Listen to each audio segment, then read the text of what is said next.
estudar a lição de número 8, que tem por título A Consequência Destruidora do Prazer Carnal. Nós estamos estudando, nesse trimestre, sobre o livro do profeta Daniel.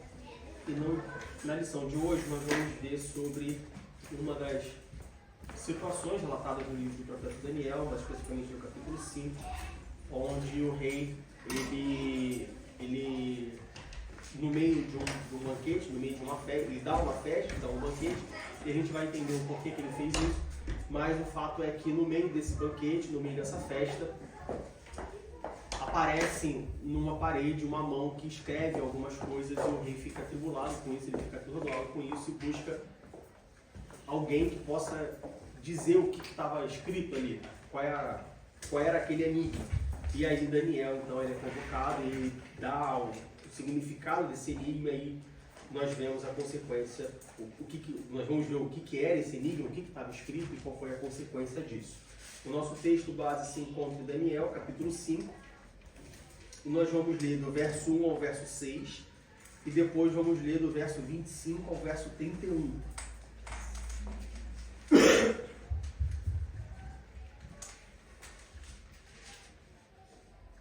Então, Daniel capítulo 5, primeiro do verso 1 ao verso 6 e depois do verso 25 ao verso 31.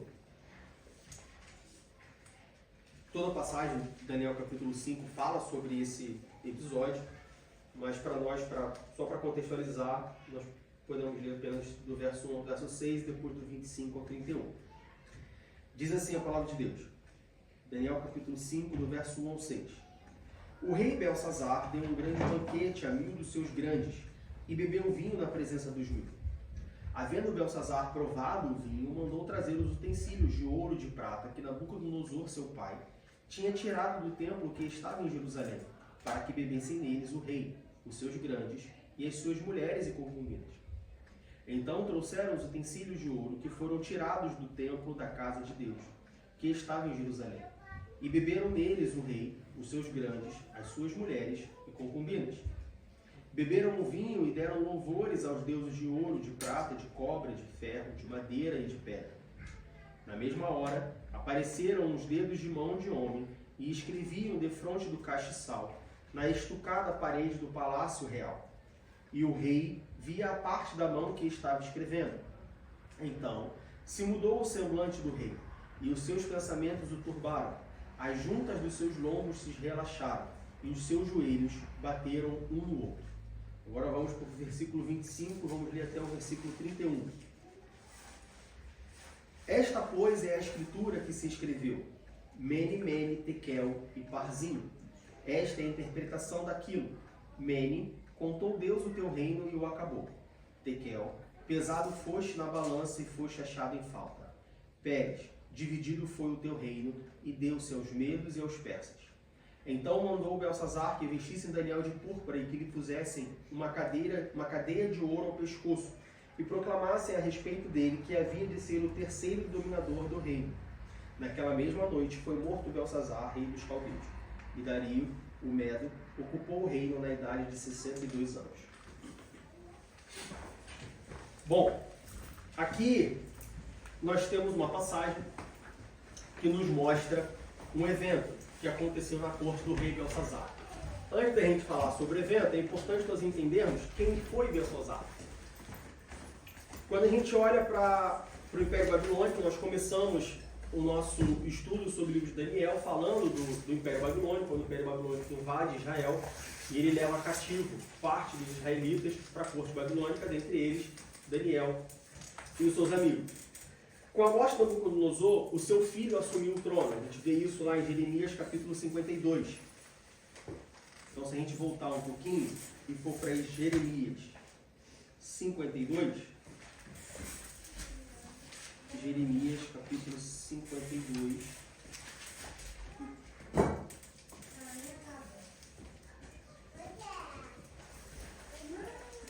versículo 31.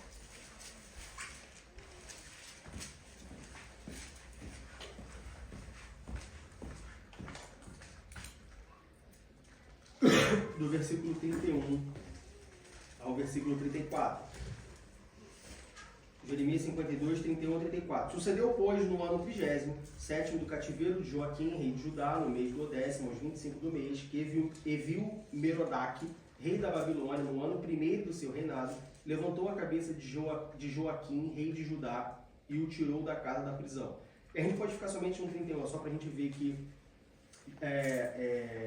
Evil-Merodach era o rei da Babilônia, seguindo seu pai, Nabucodonosor. Depois disso, pouco tempo depois que ele assumiu, ele é morto, ele é assassinado. E quem assume no seu lugar é o seu cunhado, Neriglissar. Ou seja, dentro de uns poucos passos de tempo, nós temos, então, o terceiro rei da Babilônia. Depois do reinado de Neriglissar, o seu reinado passa para o seu filho. O filho dele assume o trono. Só que pouco tempo depois, de novo, ele é assassinado pelo seu cunhado. E aí, Nabonido assume o reino da Babilônia. Nabonido era genro de Nabucodonosor. Só que Nabonido, ele coloca o seu filho para ser um corregente, vamos dizer assim, um rei junto com ele, né? Então, e aí a gente entra nessa história de Belsazar, que era o atual rei da Babilônia.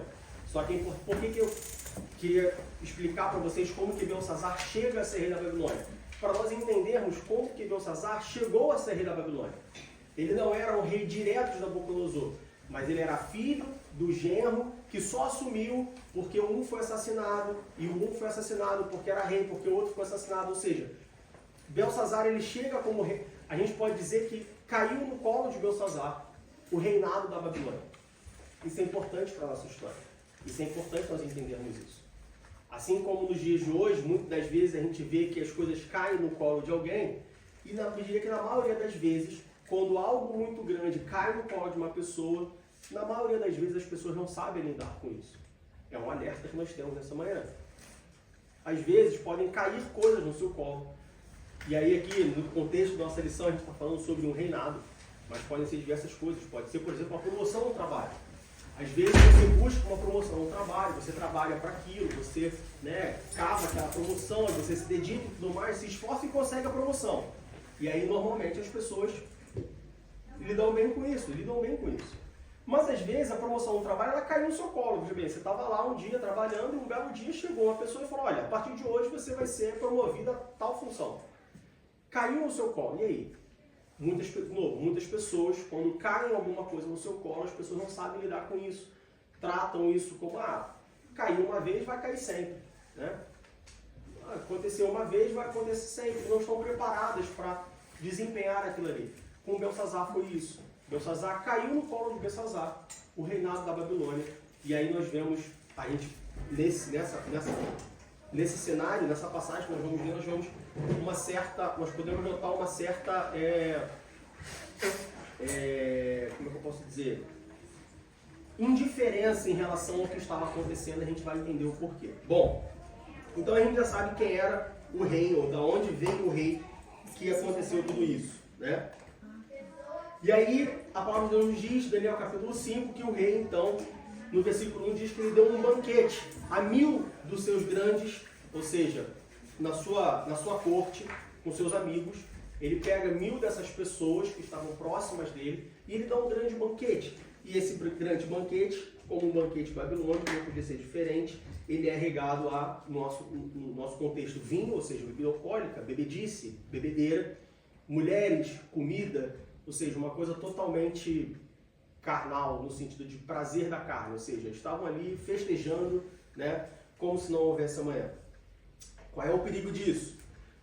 O perigo disso, primeiro, é o que a gente vai falar sobre, o que a gente vai falar mais especificamente hoje, né, que é esse evento, esse banquete, ele simboliza, ele exemplifica, né, ele serve de exemplo a uma busca pelo prazer carnal, ou seja, quero dar lugar à minha carne, então eu vou juntar todo mundo aí, vamos fazer uma festa até amanhã, até o dia raiar. Algo muito comum nos dias de hoje, a gente vai falar sobre isso também.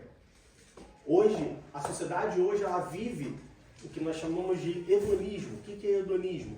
É a busca exclusiva pelo prazer, ou seja, tudo que eu faço tem que me trazer prazer. Se não me traz prazer, então eu não quero, então eu não faço, então eu não gosto, então eu condeno. O mundo hoje, ele é um mundo hedonista. É um mundo onde as pessoas só buscam aquilo que dê prazer.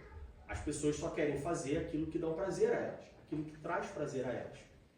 O rei babilônico, Belsazar, estava praticando ou estava dando um banquete justamente, não só praticando, mas exemplificando essa busca pelo prazer, essa situação que encontraram. Além disso, uma outra coisa que nós vemos nesse evento, nesse banquete, que muitos podem falar assim, poxa, mas foi somente um banquete, foi somente um jantar. Não, não foi somente um jantar, foi um jantar na busca pelo prazer, um jantar hedonista, a gente pode assim dizer. Foi um jantar onde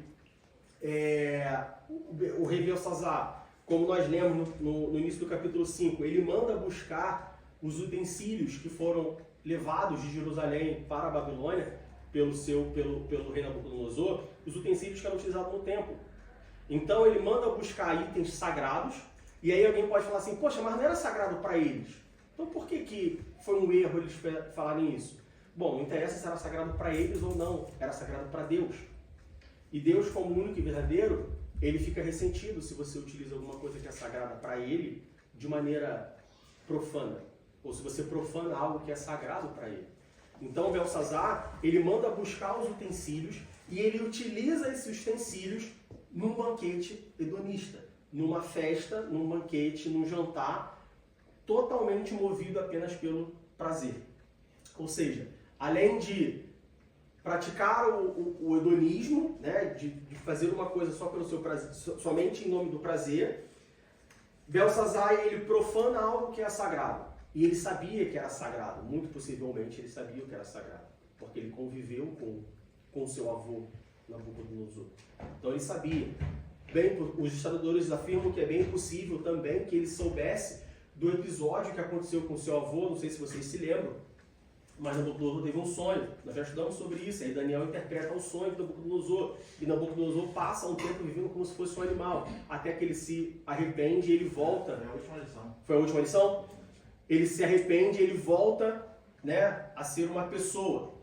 Muito possivelmente, a gente pode afirmar, eu diria, que Belsazar sabia disso. Então, assim, Belsazar sabia que existia um Deus.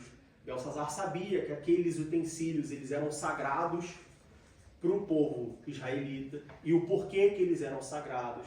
Belsazar sabia de onde vieram aqueles utensílios e mesmo assim ele pega aqueles utensílios e utiliza ao seu bel prazer. Terceiro, indiferença, como nós já falamos. O trono ele cai sobre Belsazar, ele cai no colo de Belsazar e nós vemos Belsazar tratando o seu reinado com indiferença. Mas de onde que você tirou, Diego, que Belsazar tratou como indiferença? Bom, quando a gente vai olhar a história, nós vamos ver que no momento em que Belsazar está dando essa festa, o seu pai, Nabonida, ele estava longe, ele não estava no império, no reinado, ele estava ausente da Babilônia, mas ao mesmo tempo que eles estavam, que Belsazar estava dando essa festa, os medo-persas, eles estavam se reunindo, preparando para invadir a Babilônia. Então, a gente pode entender que a situação no reinado da Babilônia, não era uma situação de paz, não era um tempo de paz. Porque é importante a gente entender como que se davam as invasões, as guerras, as batalhas no mundo antigo, certo? Você tem o Império Babilônico, que era o maior império até então, aquele momento. E aí você tem o Império Medo-Persa, que quer invadir o Império Babilônico. Hoje já é assim, antigamente mais ainda. É improvável nós acharmos que o Império Medo-Persa iria se movimentar para invadir a Babilônia, se reunir, acampar, organizar, para invadir a Babilônia, e o Império Babilônico não soubesse disso. Então o rei sabia o que estava para acontecer. O rei sabia que os medo-persas estavam se reunindo, se preparando para atacar a Babilônia.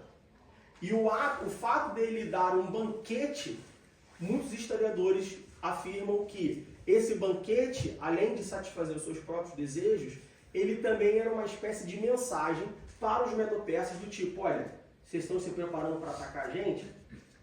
Nós estamos preparados, pode vir, a gente não está preocupado com vocês.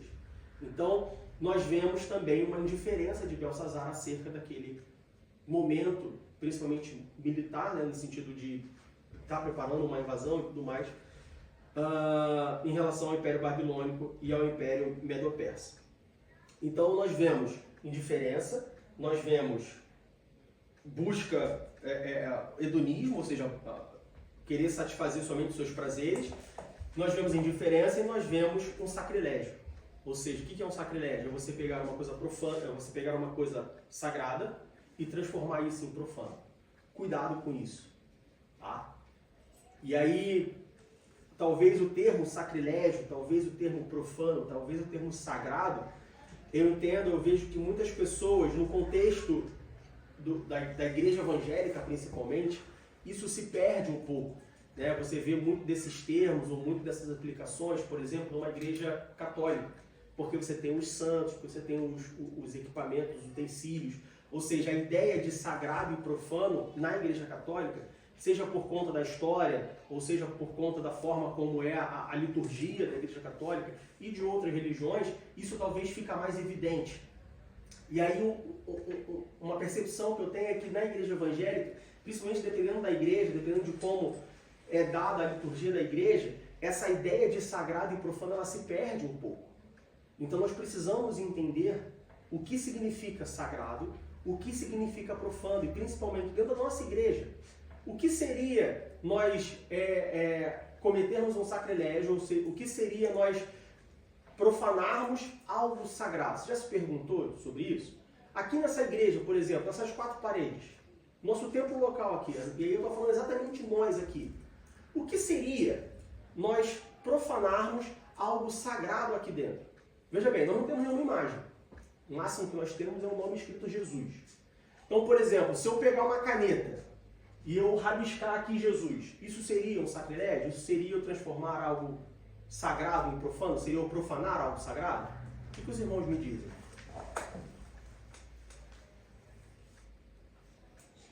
Já pararam para se perguntar sobre isso? O que poderia ser considerado um sacrilégio nessa igreja? O que poderia ser considerado um ato de profanar algo sagrado? Usar um instrumento para tocar música secular. Imagina, por exemplo, que a gente vai fazer aqui... Imagina não, nós vamos fazer aqui um culto de final do ano. Vai ter um culto, né? Vai. E aí depois do culto, pelo menos no último culto, a gente colocou as mesas, comida e tal, não sei o quê. E aí, poxa, vamos colocar a música aí? Ah, vamos, aí pega aqui, toca o pagode aí e tal. Não, é só um pagodinho. Não deixa a vida me levar, Zeca Pagodinho. Isso poderia ser considerado um sacrilégio. Ou seja, nós temos utensílios da igreja, instrumentos que foram consagrados, e sempre que nós... Bom, não sei, a bateria não estava aqui quando adquirimos a bateria, mas o teclado, o violão, a guitarra, as caixas de som, sempre foram consagradas a Deus. O que é uma coisa consagrada a Deus? É uma coisa que você pega, consagração de respeito à separação, ou seja, você pega aquilo e você fala, Deus, isso daqui vai ser usado somente para esse propósito. Certo? Então, quando você pega aquilo que foi utilizado, que foi especificado, consagrado, separado para um propósito e utiliza para outro propósito, isso talvez já indique um sacrilégio. E aí, baseado nisso, o que mais poderia ser um sacrilégio dentro dessas 4 paredes? De novo, não estou falando conceito abstrato, igreja, não, estou falando aqui. Nós 4, ADM Berlim, essas 4 paredes. O que mais, além de usar os instrumentos para tocar uma música mundana, poderia ser considerado um sacrilégio? Nós mesmos? Hã? Nós mesmos? Em que sentido? De nós sermos separados para Deus e ao mesmo tempo usar o nosso corpo, assim, para as coisas que não agradam a Deus. Não necessariamente. Aí seria mais uma questão de santificação. Não seria um sacrilégio. Seria mais uma santificação. Diga. Eu acho que também alugar um espaço da igreja para outras pessoas que não são cristãos para fazer qualquer atividade Somente... que não seja para agradar a Deus. Muito bem. A gente alugar esse espaço, então a gente precisa de dinheiro. Já sei, vamos fazer o seguinte, vamos alugar esse espaço para que outras pessoas possam fazer seus eventos aqui. Perfeito. Mas somente essas pessoas, somente outras pessoas? Não, as pessoas que contam aqui também. Não somente as outras pessoas. Por exemplo, eu vou fazer um aniversário e vou chamar todas as outras né, várias pessoas, e aí chega aqui, um exemplo, né, o pastor não tá, não tem ninguém da igreja, então eu vou colocar uma música do mundo. Uma cerveja. Tá, vamos ser mais específicos então. Eu sou presbítero da igreja. Minha filha vai fazer aniversário. E aí eu falo assim, bom, minha filha vai fazer aniversário, todas as pessoas convidadas são as pessoas da igreja, eu só conheço os irmãos da igreja. Então, pastor, eu queria fazer a festa de aniversário da Kíria aqui nesse templo, aqui na igreja.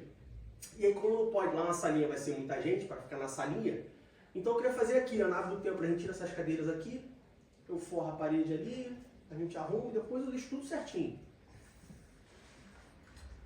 O que os irmãos acham sobre isso? Eu acho, acho, posso ser que eu esteja enganada, eu acho que, na minha opinião, acho que não. Acha que não o quê? Que não é um sacrilégio? Não seria profanar o sagrado? Eu acho que não. Mais alguém? Eu acho que seria. Veja bem, esse espaço, ele foi consagrado ou ele foi separado? Para quê? Para adorar a Deus.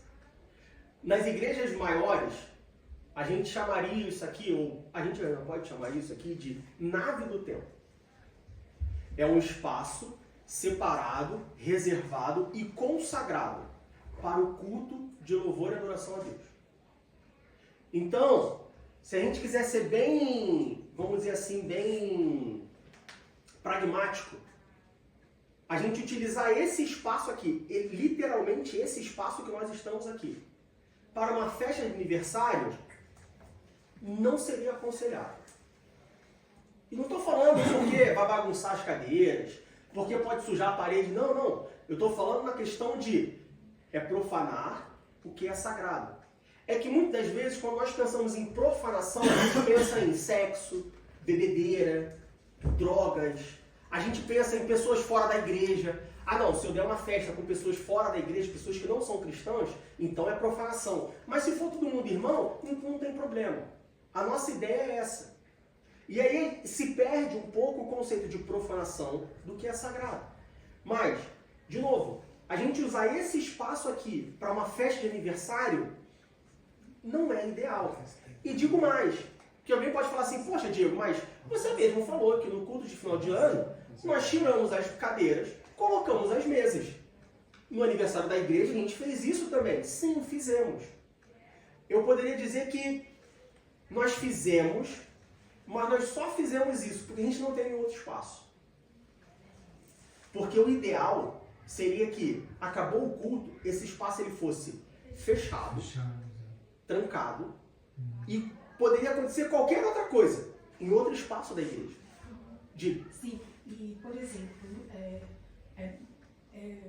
vamos dizer, velório, porque geralmente a igreja evangélica faz velório sempre dentro da igreja, né? Aí seria assim É que o velório, nesse caso, ele não é uma celebração, ele é um evento da igreja, né?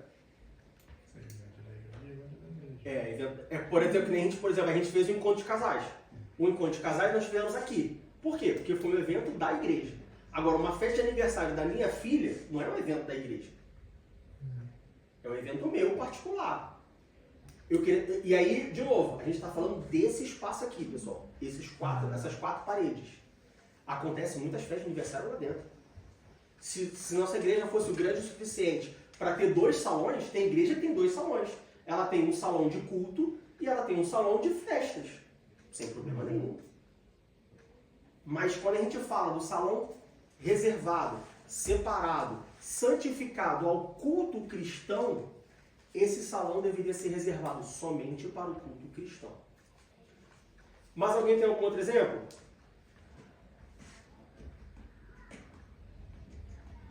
Quando nós comemos aqui, e aí quando eu falo comer, de novo, não estou falando no sentido de comer no aniversário da igreja, ou comer no ano novo. Mas, por exemplo, a gente está aqui num culto, e aí no meio do culto dá aquela fome. Talvez você saiu com pressa no café da manhã, de casa não tomou o café da manhã. E aí está ali na pregação, bom, agora começaram as oportunidades, o pastor, eu não vou dar nada, então quer saber, eu vou puxar aqui um biscoitinho, e vou comer um biscoitinho enquanto está enquanto o pastor está pregação, excelente momento. Porque nós temos 40 minutos de uma pessoa só falando e eu só ouvindo. Então eu vou pegar ali um biscoitinho e vou comer durante a pregação. Isso seria um ato de profanação? Eu acho que sim. Celular. É uma falta de respeito com a casa de Deus e Com com a a casa pessoa de Deus. que está pregando. porque Também, não está também. prestando atenção. Além da profanação, é uma falta de educação, eu diria. Então note-se que, enquanto muitas vezes nós tratamos como profanação ao sagrado, sacrilégio, as coisas grandes, meus irmãos, mais uma vez, a Bíblia, Jesus Cristo, ele veio justamente, ou também, para nos lembrar que não são só as coisas grandes, são as coisas pequenas. Então, enquanto muitos de nós apontamos o dedo para Belsazar e falamos assim, poxa, porque ele cometeu um sacrilégio, ele pegou os utensílios para beber vinho na sua festa de bebedeira. Mas eu comer minha batatinha frita durante a pregação não tem problema. Uma coisa muito comum, pelo menos na igreja que eu era do Brasil, era as pessoas vender rifa na igreja. Rifa, meus irmãos. Você sabe o que é uma rifa? A rifa e uma loteria esportiva não tem... A verdade tem diferença, que a rifa, se ela não for regulamentada pela Caixa Econômica Federal, pelo menos no Brasil, ela é uma contravenção. Então, sendo bem de acordo com a lei, é melhor você participar de uma raspadinha, de um sorteio da Loteria Federal, da Mega Sena da Virada, do que você fazer uma rifa na igreja. Sabia disso? Mas no Brasil, rifa é comum. Vamos rifar uma cesta de café da manhã para levantar dinheiro para o departamento das mulheres. Vamos rifar não sei o que para levantar dinheiro para o departamento dos jovens. Mas rifa, se ela não for regulamentada, ela é uma contravenção. E as pessoas na igreja fazem rifa, achando que tudo bem. Profanação do que é sagrado. Quer falar uma coisa? Usar o púlpito também para outros assuntos políticos também seria profanação? Profanação do que é sagrado. Não é templo, como é que vamos dar? Não é altar também, essa tribuna, é que aqui não é elevado, mas normalmente dá mais a impressão de tribuna quando é um púlpito elevado. Mas imagina um púlpito elevado. Essa tribuna, ela não é para fazer campanha política. Ou outros assuntos que Ou qualquer outra coisa. Para pregar a palavra de Deus. Tanto que em muitas igrejas, quando, por exemplo, reunião de oração, quando ela acontece no culto, eles não usam a tribuna. Eles ficam embaixo. Né? Só usa a tribuna no culto específico, dedicado, com o pastor, para pregar a palavra. Tem igrejas que, se você não for pastor, você não sobe na tribuna. Ao menos que você seja convidado, obviamente. Até as oportunidades, né? Até as oportunidades. Vamos chamar alguém para louvar. A pessoa não sobe na tribuna, ela louva de baixo. E o que nós temos visto hoje é a tribuna, algo sagrado, sendo profanado. Como? Coloca político, coloca qualquer pessoa e por aí vai. Então essa é a primeira lição para nós essa manhã. Belsazar profanou os utensílios da casa de Deus. Sim. E o que eu profano no meu dia a dia dentro da casa de Deus? Nós vimos coisas aqui comuns. Nós vimos coisas aqui que talvez, eu digo com certeza, já fiz, já comi. Quando criança, então, mascar chiclete, colar chiclete embaixo do banco, que meu pastor não ouça. Meu antigo pastor não me ouça. Mas já fiz isso algumas vezes, devo confessar aos irmãos quando era criança. Profanação do que é sagrado.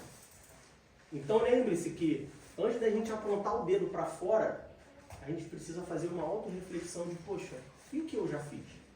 Mas alguém quer falar alguma coisa? Não? Pois bem. Diego, e qual é o perigo? Nós já vimos sobre a profanação. E qual é o perigo do hedonismo? Eu diria que a gente identificou três atos de Belsazar. Primeiro, a indiferença.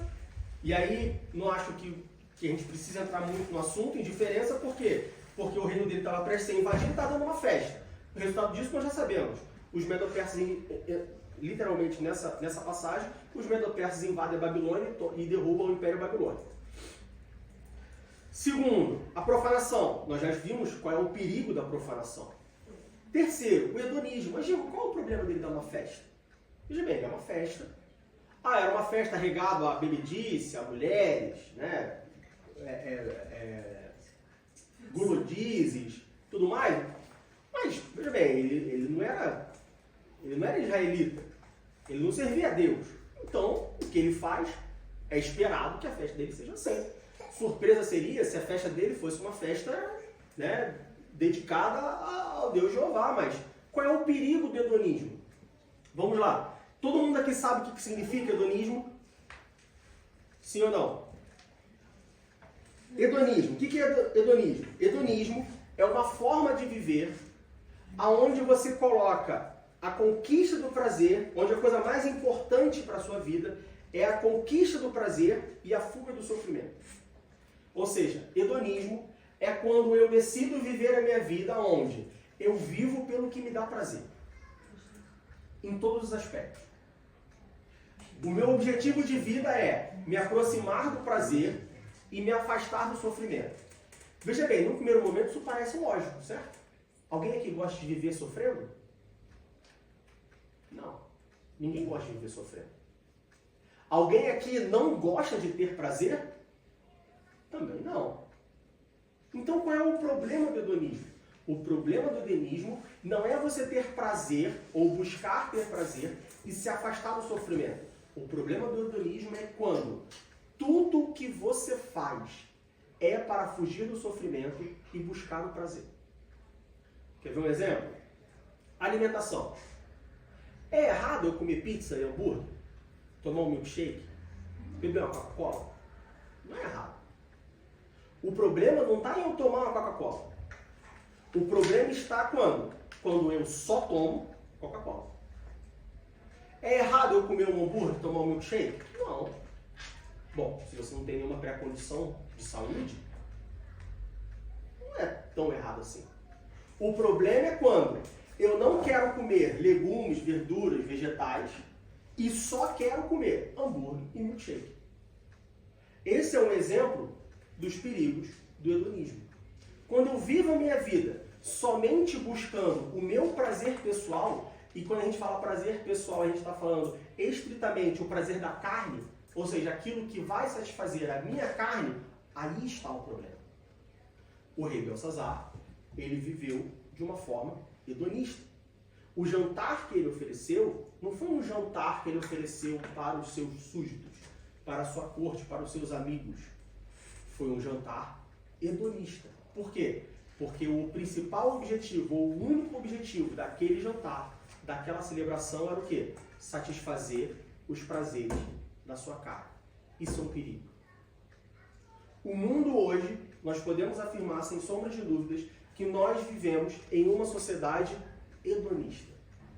Para onde você olha, para as pessoas que você se relaciona, para onde quer que você vá, tudo que as pessoas buscam é um prazer pessoal e imediato. O que é Edom? De onde vem a palavra Edom? Edom? Boa pergunta. Não sei te dizer. Você não entendeu o que é o hedonismo? Não, o hedonismo se afastando a baborré das compras, não? Da onde vem a palavra? A origem? Deixa eu pesquisar. A origem da palavra. Será que é de Edom? Origem. Não sei, né? Faria sentido. De sal. Eu tenho uma pergunta aqui. Diga. Pode falar. Tudo que você falou agora, né? Jesus não fechou quando ele foi no templo e tira todo mundo lá dentro e fala isso aqui santa, aqui só pode falar oração. Ele fechou tudo isso que nós temos agora. Sim, exatamente. Né? Porque o que estava acontecendo? As pessoas estavam indo para o templo não para levar os seus sacrifícios, mas para fora vender as também, coisas. só que eles simbolizaram dentro do templo, porque eles faziam dentro do templo também, né? Isso. Eles tiramos tudo, para todo mundo de fora também, sabendo isso não está. Exatamente. Tá certo? Tá certo, exatamente isso. Outra coisa também, eu tenho mais uma pergunta. Foi, só rapidinho, foi o momento onde Jesus irou. Né? E muita gente condena. Porque Jesus se irou, você deu um chicotado em todo mundo. Sim, mas estava certo. Tem que dar chicotada mesmo. Diga. Outra coisa que você pergunta que é bom comer a pizza, a hambúrguer e Coca-Cola, as coisas. O Jesus também não falou, tudo que eu faço no mundo que vocês podem comer, só você tem a liberdade para falar qual eu comer quando Tá certo? Sim. Valeu. Hedonismo vem do grego Edonê, nome de uma deusa na mitologia grega que representa o prazer. Então a palavra hedonismo vem de Edonê, que foi uma deusa grega na mitologia grega, que representava o prazer. Prazer, vontade. Prazer, vontade. Aí uma mistura de palavras, né? Isso. E aí, hedonismo é uma forma de viver onde você só busca o seu prazer. Então a sociedade hoje, ela é uma sociedade hedonista. Por quê? Porque a sociedade hoje, ela vive buscando o seu próprio prazer.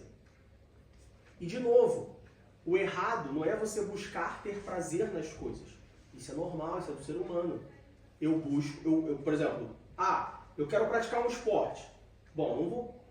O primeiro pensamento não é, vou procurar um esporte mais completo, vou procurar um esporte que me dê prazer. Eu gosto de futebol, então eu vou jogar futebol, eu vou assistir futebol. Eu não gosto de handball, então eu não assisto a handball. Tudo bem. O problema do hedonismo é porque ele é isso e somente isso, buscar o próprio prazer. E o mundo hoje, ele favorece o hedonismo. Porque quando a gente fala de hedonismo, a gente fala sobre viver nessa época, a gente fala sobre todas as coisas que trazem esse prazer momentâneo e pessoal. Então você tem, por exemplo, bebidas, drogas, você tem, por exemplo, comida, notícias. Não sei aqui na Alemanha, mas no Brasil nós vivemos num mundo político totalmente polarizado. Então você tem hoje canais que só falam bem da direita. Você tem canais que só falam bem da esquerda. As pessoas que são de direita, elas só assistem os canais da direita, só leem o jornal da direita. As pessoas que são mais de esquerda só assistem o canal da esquerda, só lê o jornal da esquerda. É o quê? Excesso. Notícia que traz hedonismo. É o meu prazer. Se eu, por exemplo, eu sou botafoguense, aí o pastor é botafoguense, mas o Anderson é flamenguista. Não, então eu não falo com o Anderson, porque ele é flamenguista, ele não me traz prazer. Então eu só falo com o pastor porque ele é botafoguense. Hedonismo. É a busca pelo prazer. Eu só me relaciono, eu só faço, eu só busco com aquilo que vai me dar prazer. Se não vai me dar prazer, eu não quero, eu não estou preocupado. Eu só quero satisfazer as minhas próprias vontades. O mundo hoje ele favorece isso. Rede social, celular, rede social, é o que me dá prazer. Então veja bem, por que eu vou perder tempo lendo um livro se o celular ele me traz uma injeção de dopamina, ele me traz um prazer, ainda que momentâneo, muito maior do que um livro? Talvez, vamos colocar assim em termos abstratos, se eu ler um livro, eu vou demorar 30 minutos para ter uma dopamina, para ter um prazer. Se eu pegar o telefone e acessar o Instagram, vai demorar 3 minutos. Então eu quero o Instagram. Ainda que esse prazer seja menos duradouro e de menor intensidade. Mas ele é momentâneo, ele é instantâneo. Ou seja, nós hoje, e quando eu digo nós, eu não estou falando literalmente nós 6 que estamos aqui, eu estou falando a sociedade como um todo. Ela busca por prazer instantâneo. Ela não está preocupada se aquilo vai durar ou não. Ela não está preocupada se aquilo é certo ou errado. Ela quer para agora. O que é agora? O que eu posso fazer agora? O que eu posso ter agora que vai me trazer prazer? Que vai me trazer prazer? Diga. Então, eu não sei se encaixa, né? Vamos ver se vai cair na prova hoje sobre seitas, mas o hedonismo na igreja, aquelas igrejas que... O próximo, que eu vou falar. Que as pessoas procuram prazer, tipo, só vou na igreja aquela que me traz prosperidade, que fala coisa boa, só massagem no ego também. Exatamente. O que acontece? Diego, eu entendi o que é hedonismo. É viver só com prazer. Mas graças a Deus que eu sou crente em Cristo Jesus. E graças a Deus que eu já sei como fugir do hedonismo. É só eu vir para a igreja. Porque o mundo é hedonista, mas a igreja não é hedonista. Esse é um problema. O hedonismo, ele tem sido tão latente, tão presente na nossa sociedade, que antes o hedonismo estava fora da igreja. Hoje o hedonismo está dentro da igreja. Mas, Diego, como que pode uma igreja hedonista? Parece uma coisa errada. Sim, mas existe. Igrejas onde o que se prega, o que se ensina, o que se louva é somente para o prazer imediato. O que nós mais temos nas igrejas hoje são crentes hedonistas. Mas como que um crente pode ser hedonista? Ué, você nunca ouviu falar, você não conhece ninguém, você nunca percebeu as pessoas que vão para a igreja, porque elas têm um problema, elas vão para a igreja, resolvem o seu problema e saem da igreja, e aí só voltam para a igreja quando tem um problema de novo. É um crente hedonista. Eu estou com um problema, eu tenho uma dificuldade, eu estou com uma angústia, estou triste. Aí, poxa, eu preciso de uma igreja, já sei, vou na igreja. Aí vai na igreja, aí vem, aí escuta um hino, aí ouve uma palavra e tal, não sei o quê, e sai daqui, não, porque meu coração está alegre, porque minha vida mudou. Mas você vai voltar semana que vem? Ah, não sei, tem que ver, porque, né, sabe como é que é? Aí passa um mês, mas cadê você? Não, pastor, minha vida, pastor, se eu soubesse da minha vida. É o crente hedonista. Só vai quando precisa. Ele vai para pegar a porção que precisa e depois vai embora. É o crente hedonista. A pregação hedonista. O que é uma pregação hedonista? É uma pregação aonde a pessoa que está pregando, o conteúdo da mensagem é somente para te fazer ficar bem agora. Então, por exemplo, nossa irmã acabou de perder o emprego. Aí ela entra aqui, o que aconteceu? Ela está atribulada. Ah, eu perdi meu emprego, fui demitida ontem. Aí a pregação é, não, porque tudo posso naquele que me fortalece, porque o Senhor é teu pastor, não te faltará, meu irmão. Você perdeu o emprego, mas Deus vai abrir outra porta. Olha só, a Bíblia diz que quando Deus fecha uma porta, outra porta se abre, e é isso, e você vai ser exaltada, e você vai conseguir um outro emprego, e tal. Tá bom, legal. Aí ela sai daqui como? Não, porque eu perdi o emprego, mas eu vou ter outro emprego, porque o pastor falou que Deus não vai me desamparar. Tá, mas a Bíblia fala só isso? A Bíblia não fala que Deus é fiel com aquele que é fiel com ele? Só que se a irmã chegar aqui desesperada, porque perdeu o emprego, e eu falar para ela que, olha, Deus vai ser fiel contigo, meu irmão, você precisa ser fiel com ele. Isso não é prazeroso de ouvir. Ou se Deus te falar assim, meu, eu perdi o emprego, olha só, talvez isso possa ser uma aprovação na sua vida. Não que perder o emprego sempre é uma aprovação, mas pode ser uma aprovação. Nós vemos exemplos na Bíblia. Jó, por exemplo, foi uma aprovação. Mas isso não traz prazer. Então, o que os pastores fazem, o que as lideranças fazem? Coloca de lado. Música. Nós temos muitas músicas na igreja que não louvam a Deus. Elas louvam o homem. Você vai vencer, você vai fazer, você vai acontecer, porque Deus diz isso, porque Deus faz isso, porque Deus não sei o quê. Música na igreja, num culto, é para louvar a Deus, não para satisfazer o coração do homem. Quando uma música, a mensagem da música, a letra da música, ela serve para satisfazer a vontade do homem, ela é uma música hedonista. Não é uma música de louvor a Deus.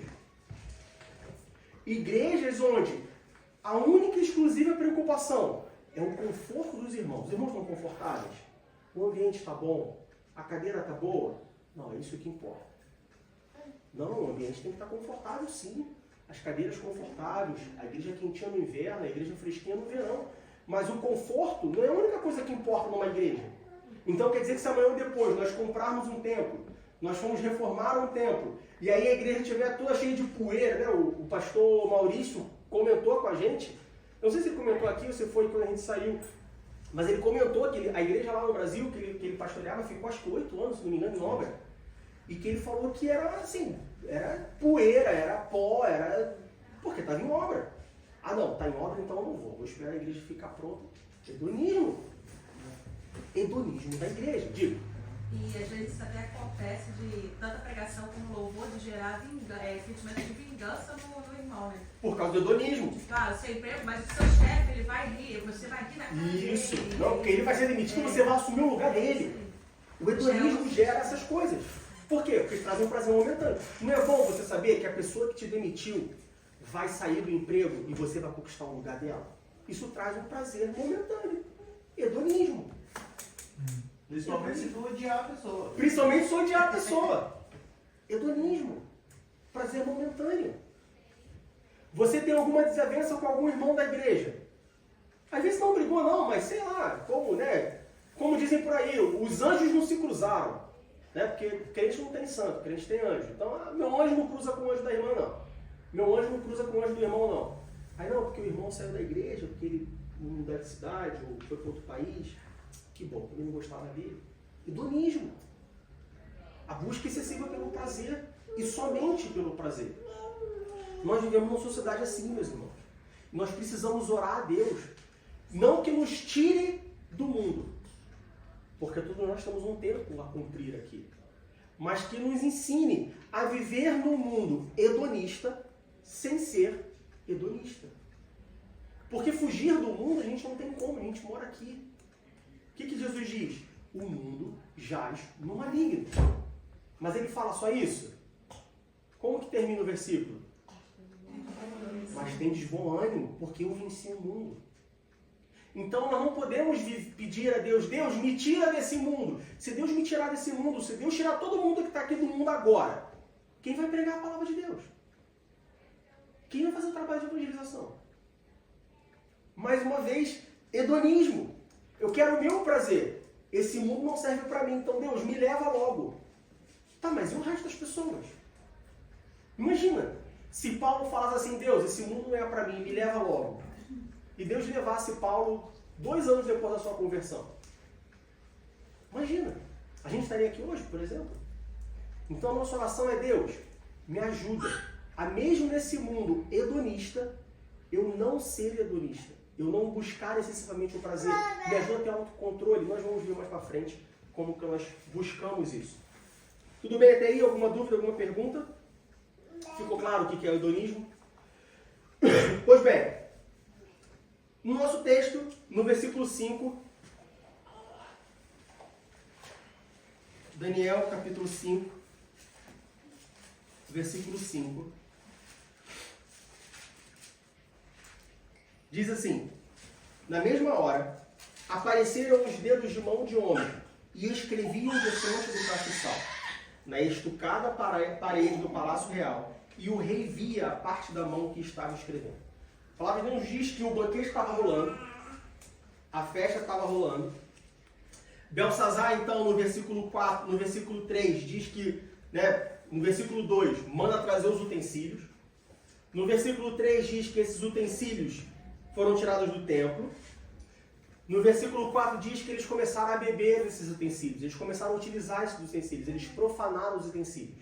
E aí no versículo 5 diz que na mesma hora, ou seja, no momento em que eles pegam aqueles utensílios sagrados e profanam aqueles utensílios, começam a utilizar aqueles utensílios, na mesma hora, aparece na parede dedos da mão de homem e começa a escrever alguma coisa. O que nós aprendemos aqui? Nós aprendemos que Deus tem uma medida para cada um de nós. Como assim, Diego? Deus tem uma medida. Deus tem um limite para cada um de nós. Eu, Diego, Deus tem um limite comigo. Na parede, sabe quando a gente faz marcação de criança na parede? Já viu esses videozinhos? Você pega a criança, coloca na parede assim, aí marca a altura aqui, né? Imagina então uma parede gigante, onde cada um de nós temos um limite. Temos uma medida. A minha medida pode ser uma, a sua medida pode ser outra. A medida dela vai ser outra, a medida dele vai ser outra. Mas todos nós temos um limite perante Deus. Quando eu falo de limite, eu falo de pecados, tentações, desafios, nós em relação a Deus. Deus tem um limite para cada um de nós. Sejamos nós crentes, sejamos nós não crentes. Sejam filhos ou somente criaturas. Deus tem um limite para cada um de nós. Como não estaria esse o limite de cada um? Somente com intimidade. Somente com intimidade. Veja bem, todo copo, você é a cozinha, todo copo de medir, ele é transparente, não é? Uhum. Existe algum copo de medir preto, todo preto, que você não consegue ver se está chegando ou não? Uhum. Todo copo de medir, ele é transparente. Como que você sabe se está chegando no limite? Olhando. Então eu tenho que medir 200 ml de óleo. Eu vou enchendo o óleo e vou, né? Eu não posso encher o óleo e conversar com o outro.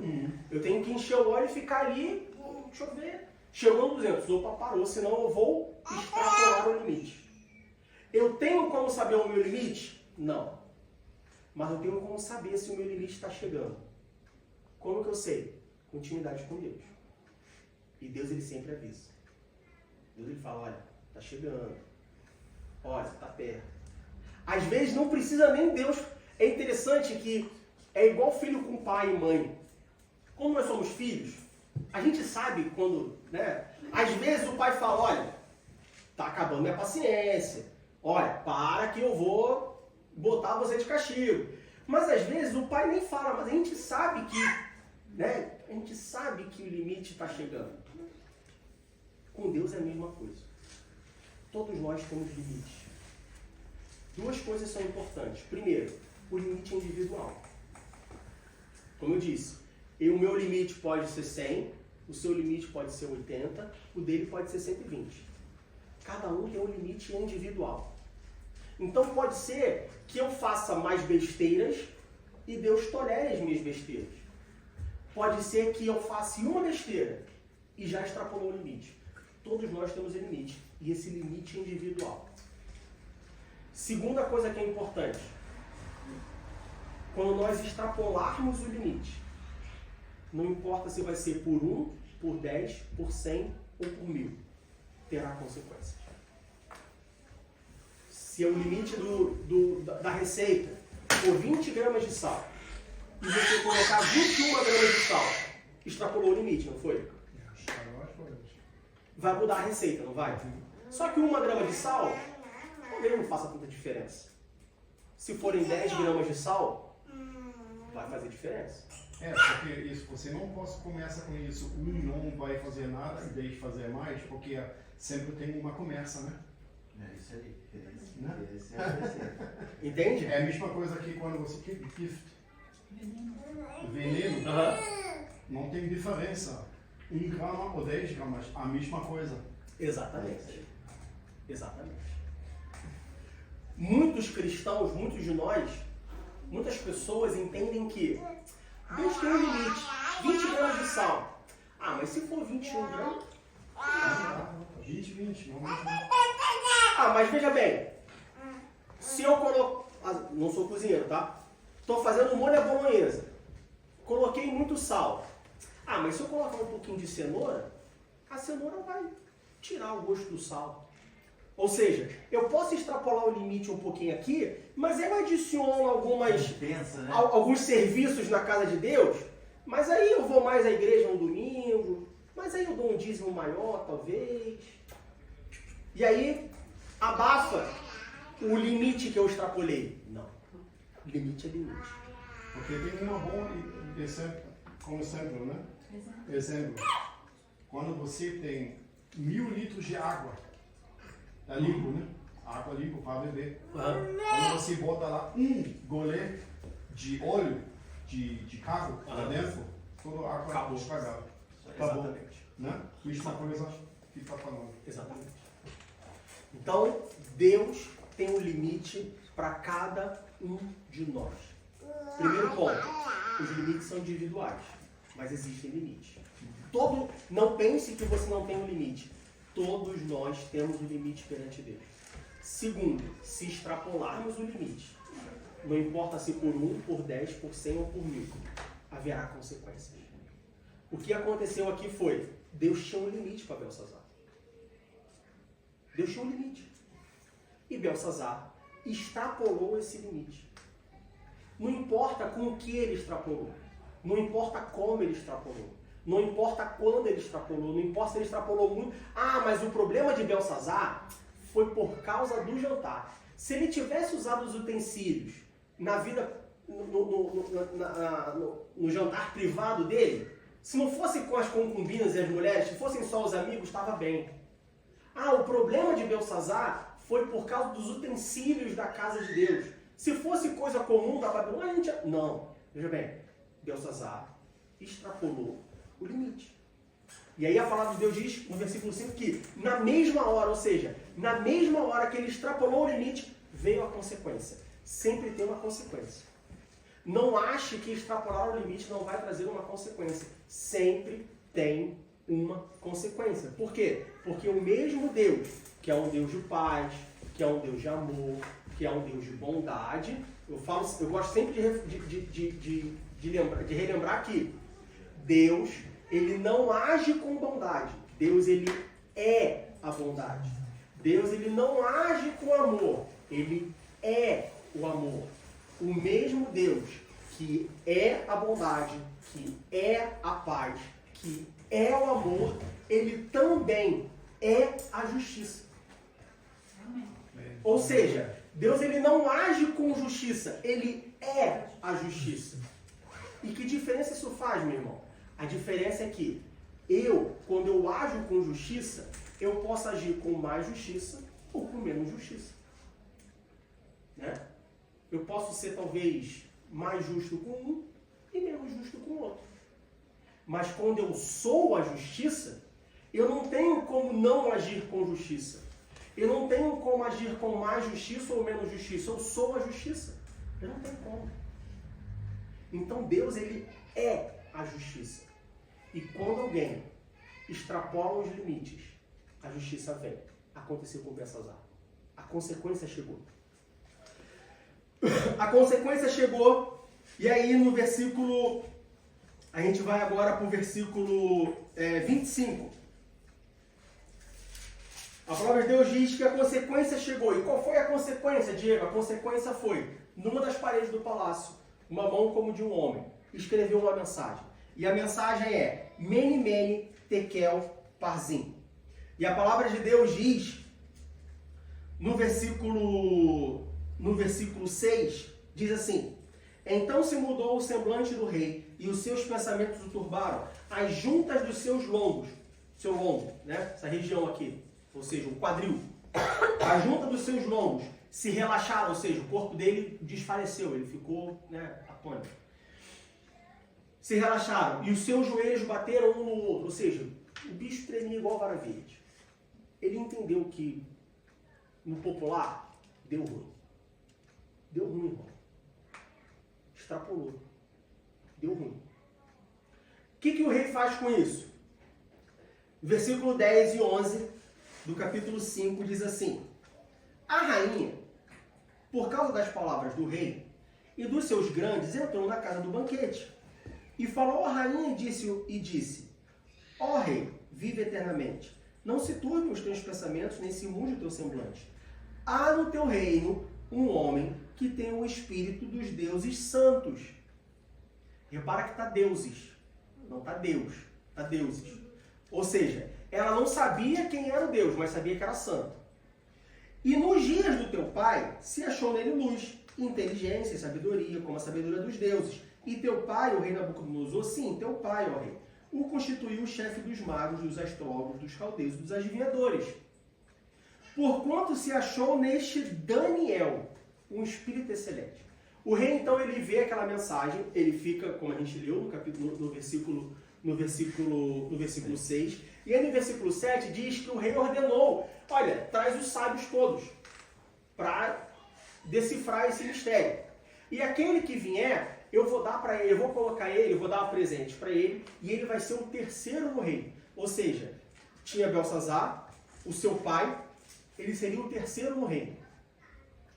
O rei estava tão desesperado para saber o que tinha acontecido, que ele falou: ó, chama todos os sábios, e para esses sábios eu vou dar essa recompensa. E aí a rainha fala assim: rei, fica calmo. Tem um homem aí que ele serviu aos deuses santos. E na época do teu pai, quando era pai, era avô, Nabucodonosor, a gente já viu essa lição, Nabucodonosor o teu pai chamou ele. E ele manja disso aí, de resolver esses negócios, de entender essas mensagens aí. Chama ele. E aí a gente tem alguns pontos que a gente precisa avaliar, aprender com a conduta de Daniel. Primeira coisa, já tinha passado anos aqui. Já tinha passado uns 4 reis aqui. Daniel não era mais um menino. Daniel não era mais um jovem. Daniel aqui já era velho. Daniel aqui já tinha alguns anos de experiência. Não sei quantos anos Daniel tinha. Mas se passou um período. E mesmo assim, Daniel continuou com destaque. Não só destaque, mas mesmo assim, a fama de Daniel é que ele servia a um Deus Santo. O tempo passou, mas Daniel continuou fiel. Às vezes nós somos fiéis quando nós somos novos. E aí tanto de idade quanto de conversão. Mas aí o tempo passa e a gente vai relaxando. Porque as coisas, a vida, as circunstâncias, né, as cicatrizes, às vezes são as cicatrizes que a gente carrega. Seja pela vida pessoal ou até mesmo a vida da igreja. Ih, Diego, sou velho de igreja, cara, tenho 30 anos de igreja. Ih, já passei por tanta coisa na igreja, já vi tanta coisa que... Quer saber, cara, eu só quero que Jesus volte e que tá tudo bem. Quer saber, já passei por tanta coisa na igreja que eu quero ir pro culto, sentar na cadeira, ouvir a pregação, fazer o meu culto e ir embora. Não. Daniel não foi essa pessoa. Daniel se manteve fiel. Daniel se manteve firme. Mesmo depois de todos esses tempos. Então, em primeiro lugar, o testemunho de Daniel era conhecido. Mesmo depois de todos esses tempos, depois de todos esses anos, as pessoas ainda se lembravam de quem era Daniel. As pessoas ainda se lembravam do testemunho de Daniel. Tanto que a Rea fala, olha, tem um jovem aí, tem um moço aí. Segunda coisa que nós aprendemos no versículo 11, no versículo 12, porquanto se achou neste Daniel um espírito excelente, ciência, entendimento, interpretando sonhos, explicando enigmas e solvendo dúvidas, a qual o rei pôs o nome de Beltesazar. Chame-se, pois, agora Daniel, e ele dará a interpretação. Daniel era conhecido, mas não só pelo seu testemunho, mas pelo que ele já tinha feito, pelo que ele fazia. Às vezes, nós somos conhecidos pelo nosso testemunho, sobre quem nós somos. Você pode ser conhecido pelo que você é. Mas será que as pessoas te conhecem pelo que você faz? Ou melhor, o que você faz te torna conhecido? E não que você deva fazer coisas para ser conhecido. Não que Daniel fizesse, então quer dizer que eu vou fazer, eu vou acontecer porque as pessoas vão lembrar do que eu fiz. Não. Não é no sentido hedonista, no sentido egoísta, no sentido de eu querer fazer para ser conhecido. Mas, como crente, como servo de Deus, você faz coisas que são conhecidas? Ou você fica no anonimato? Ou você, como eu disse, não, eu chego lá, sento na cadeirinha, presto meu culto e vou embora. Não tem nem débito, nem crédito, eu fico no neutro. Não. Daniel era conhecido pelo que ele fazia. E ele não fazia porque ele queria fazer, ele fazia porque ele era usado por Deus para fazer. Nós precisamos ser conhecidos por nossas obras. Ou melhor, nós precisamos ter obras para sermos conhecidos. De novo, não é buscar fazer obras somente para ser conhecido. São as obras como fruto da nossa conversão. São obras naturais. Obras naturais. A palavra de Deus nos diz que Deus preparou as obras para que nós andássemos nela. Tem muito crente que tem um caminho de obra para percorrer, mas prefere ficar sentado na beira. Percorra as obras. Deus preparou as obras para que nós andássemos nela. Tem que trabalhar para ser conhecido. De novo, não para ser conhecido apenas por um orgulho próprio, mas ser conhecido que, olha, tem um irmão lá na igreja, tem uma irmã na igreja que ele é servo de Deus. Que ele é servo de Deus. E olha, esse homem trabalha para Deus, hein? Olha, essa mulher trabalha para Deus, rapaz. A hora que tu ligar para ela, dobra o joelho e ora. O joelho... Eu cresci na igreja, então eu já ouvi muito essa expressão. Já viu o joelho daquela irmã preta, as rodelas pretas, de tanto ficar ajoelhado orando? Era até uma questão de por bom ou por mal. Era até uma questão de orgulho, você ter o joelho preto de tanto que você ora, de que você ora. São as obras. Daniel era reconhecido não só por servir aos deuses santos, mas também pelo que ele fazia. Temos que trabalhar, meus irmãos. Tem obra para fazer. Terceira coisa. No versículo 13 diz assim, então, versículo 12, no final do versículo 12 diz assim, ao qual o rei pôs o nome de Beltesazar. Chame-se, pois, agora Daniel, e ele dará a interpretação. Alguém sabe me dizer o porquê que isso é importante? O que nós podemos entender disso? Ou aprender com isso? É a identidade dele, né? Identidade dele. Daniel, quando veio de Israel para Babilônia, qual foi a primeira coisa que aconteceu com Daniel? Mudou o nome. Mudou o nome. O rei chegou para Daniel e falou assim, teu nome não é mais Daniel, teu nome agora é Beltesazar. Aqui na Babilônia, você é Beltesazar. Você não é mais Daniel. Passaram-se os anos. A rainha falou que, olha, o teu pai colocou o nome de Beltesazar, mas chama Daniel. Ninguém esqueceu o nome dele. Olha que interessante. Ninguém esqueceu o nome dele. É esperado, ou espera-se, que depois de tantos anos, o nome dele antigo fosse esquecido. Diga. Mas eu acho que o mais importante é que ele não esqueceu a sua própria identidade.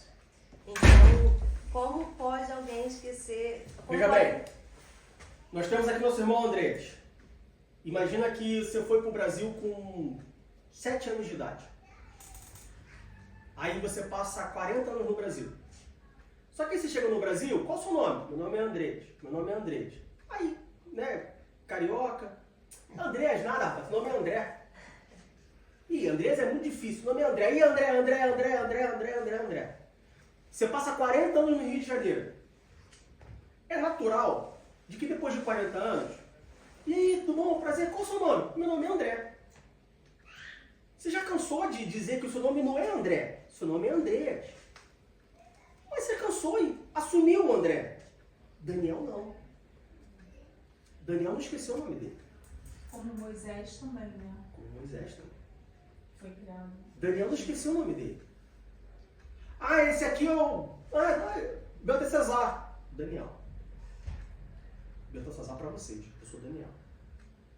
Não que Daniel gostasse mais do nome Daniel do que Beltesazar, mas Daniel preservou a identidade dele. Só que você só preserva aquilo que você conhece. Se você não conhece, se você não dá valor, se você não dá importância, você não preserva. Daniel só preservou a identidade porque ele sabia quem ele era. Então, quando as pessoas falavam Beltesazar, ele falava, não, Daniel. E aí eu não estou dizendo que o Daniel... Eu não estou dizendo que isso realmente aconteceu, que Daniel era introduzido e falava, não, meu nome... Não, estou falando no sentido, né, figurado. Daniel sabia quem ele era. E saber quem ele era fez com que ele preservasse a identidade dele. E preservar a identidade dele fez com que, anos depois, a rainha falasse, olha, esse jovem aí, o teu pai colocou o nome de Beltesazar. Chama Daniel. Ela não falou chama Beltesazar. Ela falou, chama Daniel. A identidade de Daniel foi preservada. Daniel preservou a sua identidade. Nós precisamos preservar a nossa identidade, meus irmãos. Mesmo depois de tantos anos. Preservar a identidade depois de 1 ano, 2 anos, 3 anos de igreja é mole. Mas preservar a identidade depois de 30 anos na caminhada, 20 anos na igreja, 20 anos de luta, de provação, de cicatrizes, de frustrações. Tenho certeza que pelo menos um de nós aqui já sofreu alguma frustração dentro da igreja. Mas mesmo assim nós precisamos preservar a nossa identidade.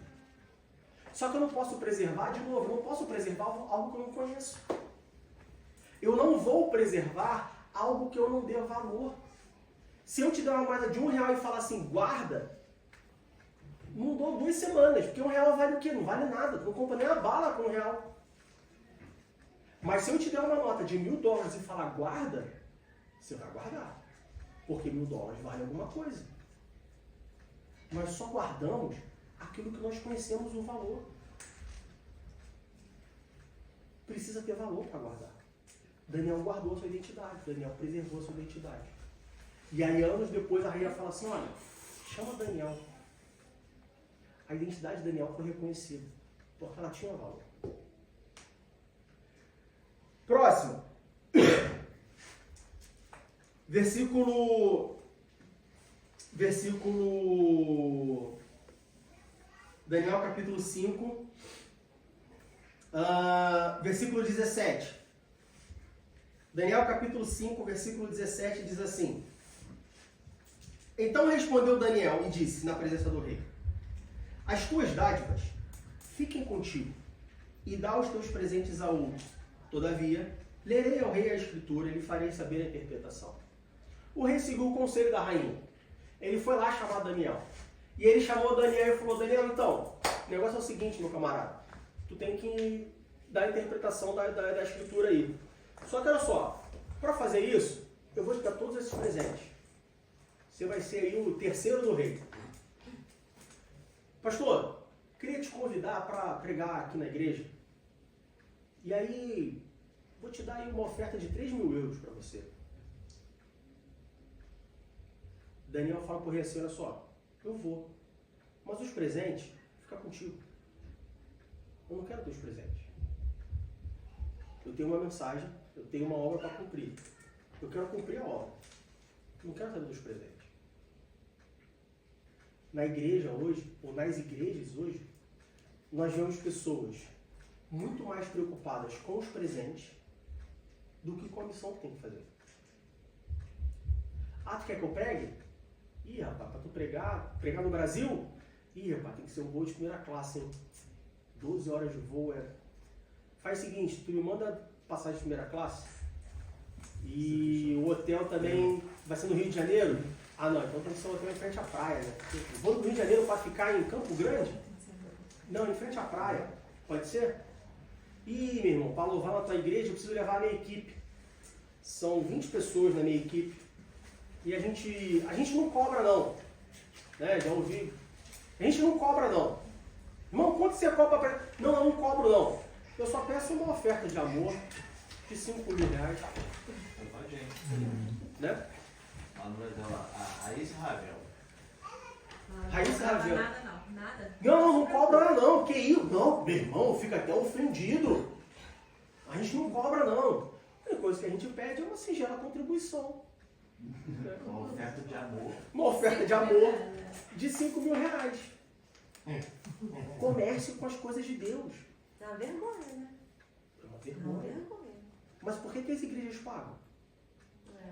Porque veja bem, meus irmãos, é muito simples, é muito fácil a gente apontar o dedo e falar assim, não, porque fulano cobra. Mas ele só cobra porque eu pago. É muito fácil eu apontar o dedo e falar assim, porque o pastor ensina errado. Mas ele só ensina errado porque eu estou sentado ouvindo a ele. Porque se na primeira vez que ele ensinar errado, eu estudar o certo e falar, pastor, está errado, ele não vai ensinar a segunda. É interessante como que o homem continua praticando a mesma coisa depois de tantos anos. Eva come o fruto, dá o fruto para Adão. Aí Deus chega na história, chama Adão e chama Eva. Aí ele fala com quem primeiro? Com Adão. Né? É o homem da relação. A mensagem de terça-feira, não foi? Uhum. É o chefe da casa. Isso. É o responsável. Aí ele chama Adão e fala assim, Adão, por que você comeu um fruto? O que Adão faz? Foi a mulher que me deu. Transferência de culpa. Aconteceu a primeira vez no Éden. Acontece todos os dias conosco. Milhares de anos depois, nós ainda vivemos transferindo a nossa culpa para os outros. Ah, mas o pastor cobra para pregar, mas ele só cobra porque alguém paga. Se ninguém pagar, ele não vai cobrar. Ah, mas o pastor ensina errado. Mas ele só ensina errado porque a gente ouve. Simples. Só tem alguém para pagar. Porque tem alguém, só tem alguém para comprar porque tem alguém para vender. Daniel fala assim, olha só, os teus presentes ficam contigo. Eu não quero presente. Eu sou servo de Deus. Eu vim fazer uma obra. Eu vou fazer a obra. Ah, Diego, mas então é errado eu for como dava a pregar e aí um pastor insistir, me dá uma oferta, me dá um dinheiro. Bom, se você recebeu sem pedir, eu diria que não é errado. Aliás, é até justo. A palavra de Deus diz que Paulo diz que é justo que o obreiro, né, receba o salário do seu trabalho. Então não é errado. Se você não pediu e te deu, não é errado. Agora, eu também poderia te falar, por que você não ora a Deus e pergunta a Deus o que é para fazer com esse dinheiro? Você pode pegar o dinheiro e colocar. Eu conheço várias pessoas que pregaram por coisa e não envelopa, não, uma oferta de amor e tal. Ah, tá bom, ó, coloca ali na salva. Minha oferta para a igreja. Pode ser também. Tome cuidado com isso. Porque esse é o tipo de coisa que é muito fácil corromper. Sabe por quê? Imagina que agora você é um pregador. Uma pregadora da palavra de Deus. Aí, pastor, falar com o pastor que semana que vem eu não vou vir, que eu fui chamado para pregar numa igreja lá em Hamburgo. Tudo bem? Tudo bem, meu. Tudo bem, irmão. Vai na paz de Deus. Aí você vai para Hamburgo. Aí acabo de pregar, aí o pastor chega e fala assim, olha, maravilha, Deus te abençoou, te usou muito e tal. Toma aqui 500 euros de oferta para a irmã, para o irmão. Muito obrigado e tal, não sei o quê. Passagem de trem, aí você voltou para casa com 500 euros. Aí, passou 2 semanas. Alô? Ah, queria te convidar para pregar aqui no congresso em Milão. Pode vir? Claro, posso. Quanto irmão? Não, irmão, não falo nada não. Servindo a Deus, fazendo a obra. Cumprindo o ID de Jesus Cristo. Ah, então a gente vai mandar a passagem, hospedagem e tal, não sei o que, você vai lá para Milão. Pastor, olha só, vou precisar faltar um culto de novo aí, porque... Ah, não, estou sabendo, meu irmão. O pastor já falou comigo e tal, pediu referência, eu falei que o irmão é muito abençoado, a irmã é uma bênção, pode ir. Aí você falta um culto de novo na sua igreja, vai entregar em Milão. Aí lá no congresso, levantou mais oferta, natural que, ó, muito obrigado. Toma aqui uma oferta para o irmão aí de 1.500 euros. Uma oferta para a irmã de 1.500 euros. Ah, obrigado. Não precisa. Não, a igreja insiste. Ah, bom, em um mês você já tirou 2.000 euros, certo? 500 de um, 1.500 do outro. Você teve o trem, ida e volta para Hamburgo, você teve a passagem de avião, hospedagem, ida e volta para Milão. Quais as chances de chegar um momento que você falar assim, bom, eu posso viver da obra. Se 2 vezes, em um mês, eu tirei 2.000 euros, por que eu preciso trabalhar? Eu vou viver da obra. Só que aí chega um momento, e eu estou falando de conhecimento, tá? Eu não estou falando de conhecimento de causa, eu conheço a pessoa. Chega um momento que você fala assim, poxa, eu já preguei semana passada, semana retrasada, eu não sei mais o que eu vou pregar. E essa semana é aniversário do meu filho e tem que preparar a pregação. Ah, mas a primeira pregação foi em Hamburgo, a segunda foi em Milão, a terceira vai ser em Londres. A pessoa de Hamburgo e de Milão não vai estar em Londres. Já sei. Vou usar a mesma pregação. Tá aí. Aí você pega a pregação de Hamburgo, leva para Londres e ganha 500, 1.000, 1.500, 2.000 libras. Olha aí. Eu posso ter um conjunto de pregações pré-definida e eu vou girando as pregações. O povo é burro, o povo não lembra mesmo. Daqui a 1 ano, 2 anos, eu prego a mesma mensagem que eu preguei 1 ano atrás. Pronto. Vivo da obra, não preciso trabalhar. Eu conheço. É mais comum do que você imagina. É raro, mas acontece sempre. Aí já perdeu o foco, né? Totalmente, porque Deus, ele dá a palavra... Não, já saiu. Já acabou, já saiu. Já acabou o ID, né? Entendeu? Não tem ID. Aí é o pregador itinerante, aí você fala assim, meu irmão, você congrega? Mas você congrega onde, meu irmão? Não, meu irmão, eu congrego nesse mundão aí que Deus criou, pregando o evangelho para todas as pessoas, todas as nações. Não, meu irmão, você é um desigrejado. Você é uma ovelha sem pastor. Você não é um pregador itinerante. Você não é uma pessoa que anda por aí fazendo a obra. Porque fazer a obra Não é de maneira desordenada, não. Existe uma maneira certa de você fazer a obra. Então você é um desigrejado que usa a palavra de Deus como comércio. O que Daniel fez? Não, olha só, não quero nada não. Tipo pastores itinerantes. Sim. Né? Já não estão numa igreja, eles são... Só que agora não chega no limite, de novo, né? Porque de cada um tem um limite com Deus, né? Exatamente. E isso também vai chegar no limite. Vai chegar no limite. Para alguns já chegaram. Você vê aí, né? Pessoas que eram grandes homens e tal. Mas outros ainda estão dentro do limite. Mas cada um tem um limite. Uma hora o limite chega. Tá? E quando eu falo itinerante, existe uma diferença entre o itinerante e a cruz. Por exemplo, na década de 80 era muito comum cruzadas evangelísticas. Tá? O que são cruzadas evangelísticas? Vamos fazer uma cruzada evangelística pela Alemanha? Vamos. Então vamos fazer o seguinte, a gente vai sair de Berlim e a gente vai descer até Munique pregando o evangelho. Aí a gente tira, sei lá, pega os irmãos da igreja, claro, não da igreja inteira, porque alguém tem que pagar as contas, alguém tem que trabalhar, mas você pega ali alguns irmãos, vão fazer uma cruzada evangelística. Ela tem um início, ela tem um meio, ela tem um fim. Acabou a cruzada, você volta para onde era. Isso é uma coisa. Agora, cada domingo você está numa igreja diferente, pregando a palavra de Deus num lugar diferente, e você não tem um pastor, você não tem uma igreja, Não tem uma casa. você não tem uma casa. Uma pessoa no mundo é o quê? É um nômade. Não tem casa, não tem raiz, não tem família. Vai para onde o vento leva. A palavra de Deus ela é muito clara em relação a isso. Então, cuidado. É pecado eu receber dinheiro da igreja? Não, se eu for convidado para pregar e o pastor, o dirigente, te deu um presente, te deu um perfume, te deu alguma coisa, te deu um dinheiro, se você não pediu e você recebeu, amém. Pode ser que Deus esteja de fato abençoando a sua vida. Pode ser um canal de bênção, não duvido. Já ouvi vários testemunhos de pessoas que tinham conta para pagar, foram convidados para pregar numa igreja, aceitaram, chegaram lá, receberam um envelope que era exatamente o valor. E não era exatamente o valor, tipo assim, a conta era 493 e recebeu 500. Não, recebeu 493,17 centavos. Ou seja, foi a conta. Você vê que foi Deus operando. Mas Daniel primeiro ele falou, não, olha só, eu não quero presente, eu quero fazer a obra. Para nós encerrarmos, Mene, Mene, Tekel, Parsim. O que significa isso? Daniel, então, lá no capítulo 5, no versículo 25, ele diz: esta, pois, é a escritura que se escreveu, Mene, Mene, Tekel e Parsim.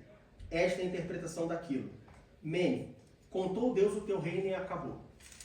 Medida. Todos nós temos uma medida. Deus estava contando a medida de Belsazar. Contou Deus o teu reino e acabou. Extrapolou a medida. Tekel, pesado foste na balança e foste achado em falta. A pior coisa que pode acontecer conosco é quando Deus nos coloca na balança. É a pior coisa que pode acontecer. Às vezes a gente acha que está tudo bem. E oba-oba, legal, e a igreja. Aí Deus fala assim, olha só, vamos pesar aqui pra gente, vamos fazer um balanço anual? É a pior coisa que pode acontecer. Porque é quando a gente vê que falta muito para equilibrar. Tekel, pesado foste na balança e foste achado em falta. Pior do que ser pesado na balança é ser achado em falta. Pior do que ser chamado por Deus por um acerto de contas é ser achado em falta. Porque Jó, por exemplo, foi pesado na balança. Mas estava bem. Satanás chega para... vamos pesar já na balança? Vamos, pode pesar. Vai lá. Servo fiel.